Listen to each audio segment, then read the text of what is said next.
Yo, what's up? It's Jason. I'm back again with another video, and this is a continuation of my best of the 90s series. I gotta give a shout out to JC, by the way, who I think launched a couple months ago a whole series on the 90s, Forgotten Gems of the 90s. So a lot of people have been doing that in the VC. That's sort of picking out one record at a time and doing a video. I'm kind of tackling it another way by doing my top tens of each year of the 90s. So that's how it's been unfolding for me. So I'm at 1992 here. Still a great year for a lot of hip hop and a lot of death metal at the same time. Even some black metal as well coming into play. I'm going to do a top 12 for this one. I thought about doing just 10, but there's so many cool albums. So without further ado, let's get into this list. Number 12, I'm going to go with Autopsy. Again, the strangeness of this band sometimes just fascinates me. West Coast, these guys, Acts of the Unspeakable. This, I'm thinking, man, I really should have prepped more on my notes, but I feel like this is like the third album after Mental Funeral and another one. But yeah, this is kind of the first one I got actually for Autopsy, and it's it's dope. It's definitely grungy, um, dirgy, dirty death metal done best. Pretty raw, very raw at times. Fairly disgusting stuff. Yeah, overall really good. This is a really super long reissue CD. It's got like an extra EP called Feed for Blood, and it's got bonus live tracks as well. So a heavy dose of Autopsy to kick off this top 12. Number 11, gonna go with the Norwegian Legends. This really should be a lot higher in my top 10 actually, but I haven't really listened to it that much considering I got so much stuff to go through, so much material to go through. And this band is absolutely legends though. Talking about Norwegian black metal legends, Dark Throne, Blaze in the Northern Sky, a very classic album if there ever was one. It's their second album, and it's their first album that they go into black metal style, because their debut is sort of death metal style, which I haven't heard yet. Um, but so some of those influences I think carry over, but obviously, just looking at the cover, the black metal influence too. This is a deluxe reissue on Peaceville with a booklet and all kinds of fun stuff, and two discs actually. Second disc is commentary uh, by Fenriz. So Dark Throne, my number 11. Now we get into the top 10 proper. I'm going to go with Tampa's Best, Floridian Death Metal, Obituary, back at it. Another album. It's the third album at this point. This is the end complete. The beginning for some people, maybe.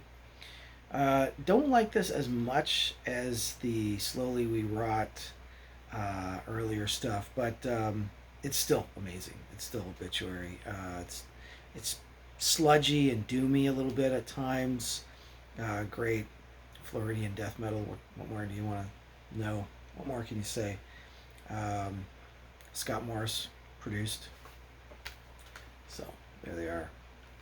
Obituary. Number 9, gonna go with some more death metal, but up the coast this time on the East Coast. Man, this is a band that's totally new for me. I just trying to imagine listening to some of this death metal for the first time in the 90s, in 92. I was not a big metal fan anymore in the early 90s. I was much more on the hip hop side. But this is an absolute banger, classic. The early Baphomet stuff. This is the New York State, upstate New York based Baphomet. There's other bands named the same, obviously. The deed, the deed shall inherit. Yeah, the deed shall inherit. Reissue CD, obviously, fairly obscure. I feel like, but maybe not in the early 1990s death metal scene. I think they're out of Buffalo actually, and just got that really great New York style death metal. It's dirty, dingy, heavy bass in there. Vocals are super low, really great. I put it above the obituary and the autopsy, but just all solid. Really cool album. Love to get that on vinyl, actually. So that was my number 9. Number 8. Going to go into something completely different from that record. Completely opposite end of the spectrum. I'm going to go with some R&B. R&B music. Man, Mary J. Blige put this album out in 1992. It was super groundbreaking. Um, Anybody who was into hip hop had to check this record out too, because it had the hip hop kind of beats and production. So what's the 411? Mary J. Blige, and I had it on cassette back in the day, and we rocked this tape a lot for sure, for sure.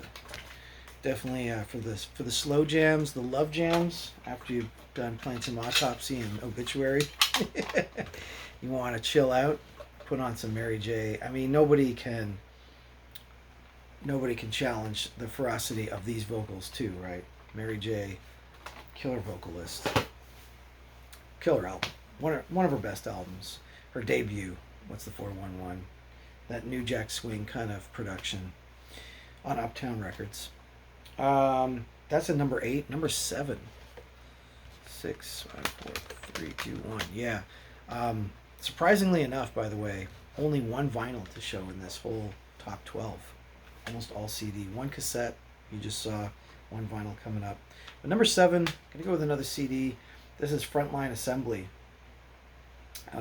Canadian industrial.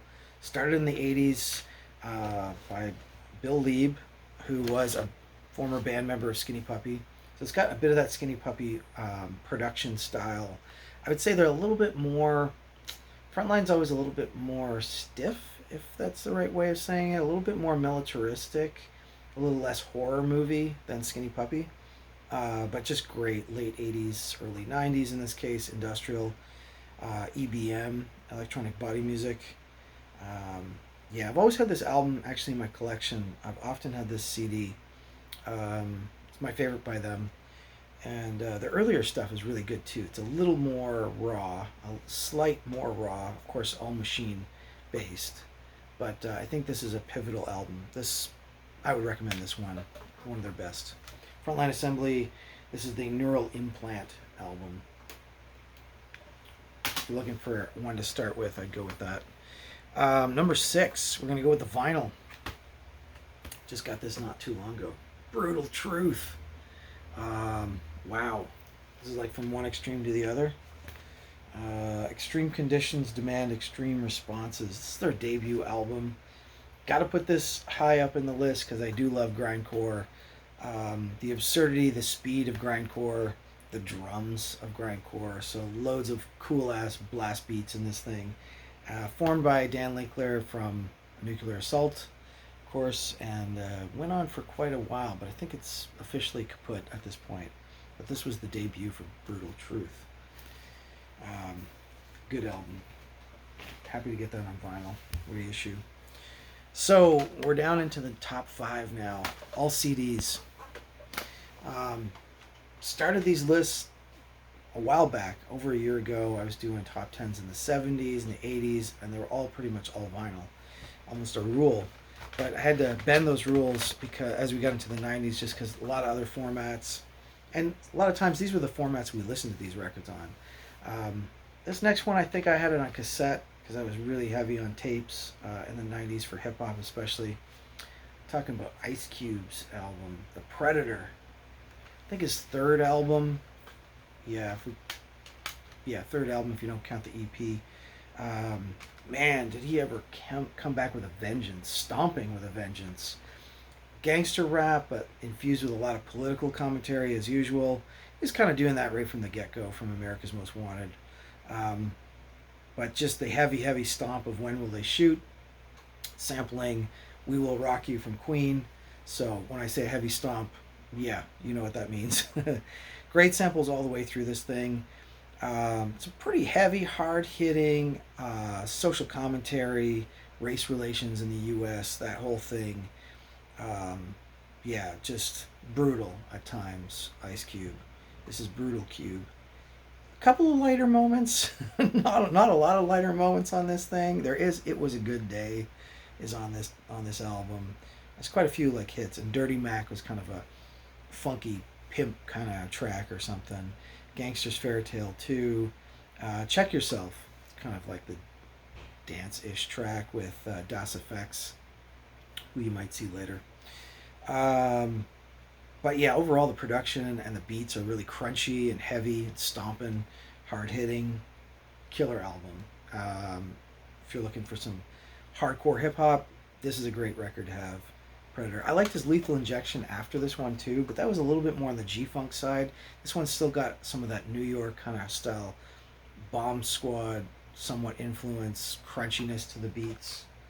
A lot of different producers on this thing. DJ Pooh's on here and a bunch of other producers. Ice Cube. Yeah, that was 5.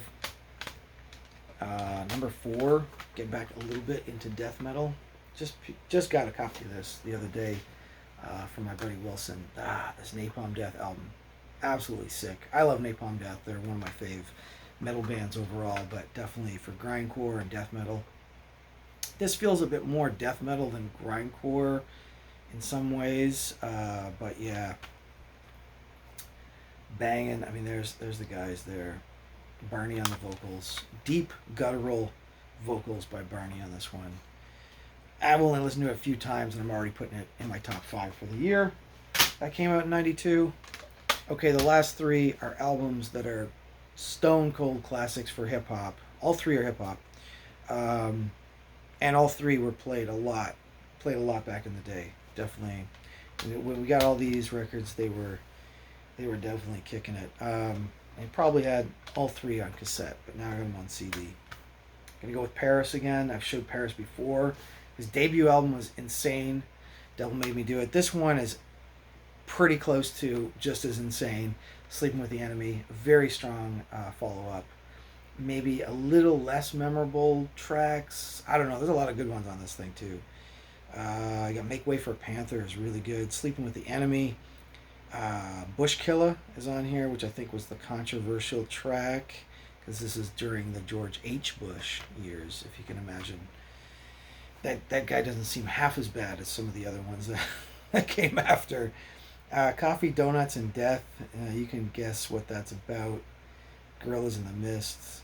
Lots of crazy shit on this thing. Yeah, and you got pictures of Colin Powell and the American flag and some crazy protests going on. Not January 6th style. A different end of the spectrum, I think, for the protest here. But this is Paris. His delivery is absolutely sinister, slick. He's not a shouting kind of rap. It's more smooth under the belt, hitting you where it hurts. A lot of good production on this thing too. A lot of funk samples, etc. Killer beats. Yeah, it's number 3. Number 3 could have been number 1 in some ways because of the artistry. I'd say it's probably more artistic, maybe than the next 2. Is certainly more political, social commentary wise too. Number 2, on a more fun tip. I had to put Das Effects in there. I absolutely love this record. I think some people probably think Das Effects is a little bit not serious, we'll say, even though this album is called Dead Serious. A little bit more on the fun side, but they have that raw, rugged kind of New York style hardcore hip hop beats going on this album. The production executive produced by EPMD, so they're part of the EPMD crew. And they had, of course, this tongue-twisting kind of rap style that once you hear it, you'll get what I'm saying. A lot of rhymes within the same sentence. They Want Effects is still an absolute slamming hit. I love that track. Mike Checka, also good. Just Some Men, Straight Out the Sewer. Only 10 tracks, they all bang. And I got this recently for $6. If you see it around, pick it up. It's their best one. They did have a couple more albums after, but I don't think anything topped the first one. This is pretty minimalist too compared to the later productions. Get a little bit more complex, but not necessarily more banging.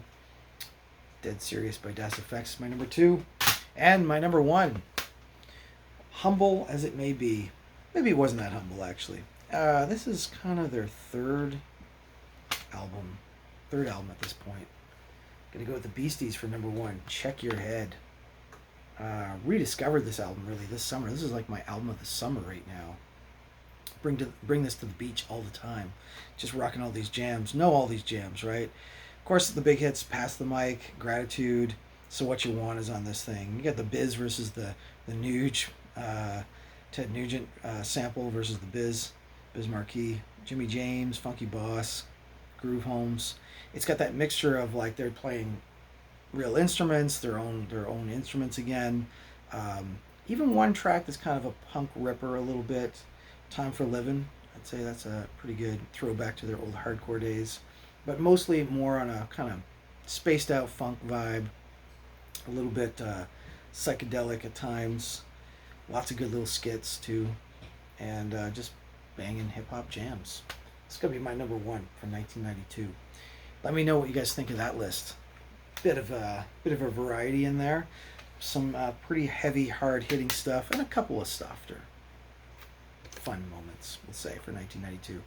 See you guys on the next one.